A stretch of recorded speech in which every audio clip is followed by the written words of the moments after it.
Gising na bayan! Hallelujah!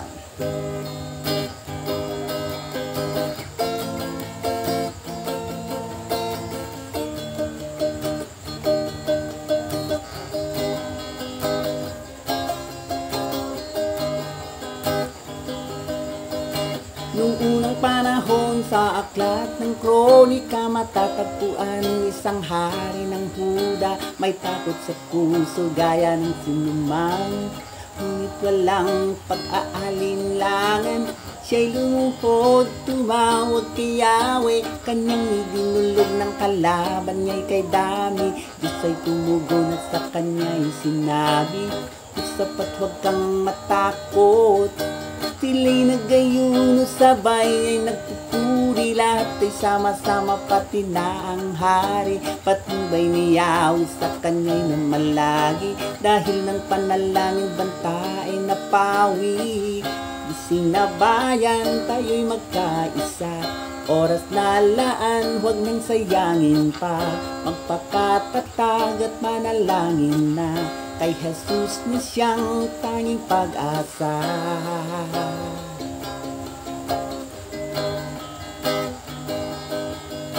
Banta ng ating bayan, ating nalalaman, kahit ng iba'y nagbubulag-bulagan, di mo may tatagwa ang katotohanan. Isang araw ay wala ng kalayaan, kawawang bansa kung si Jesus di maghahari. Walang patutunguhan, tiyak ng masasawi, ating inang bayan walang pasubali.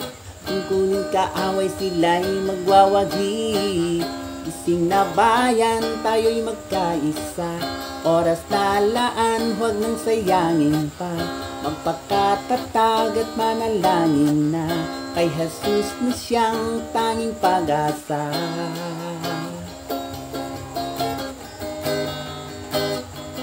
Gising na bayan, tayo'y magkaisa, oras na laan, huwag nang sayangin pa. Magpakatatag at manalangin na, kay Jesus na siyang tanging pag-asa.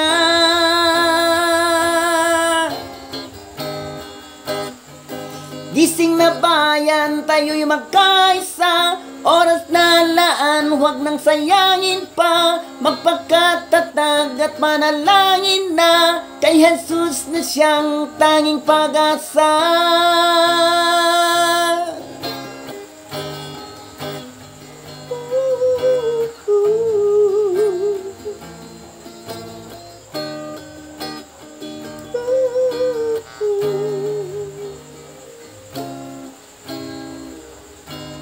Praise the name of the Lord. Don't forget, follow for more. Mga kabayan, gising kayo, mga kaibigan. Gising po kayo.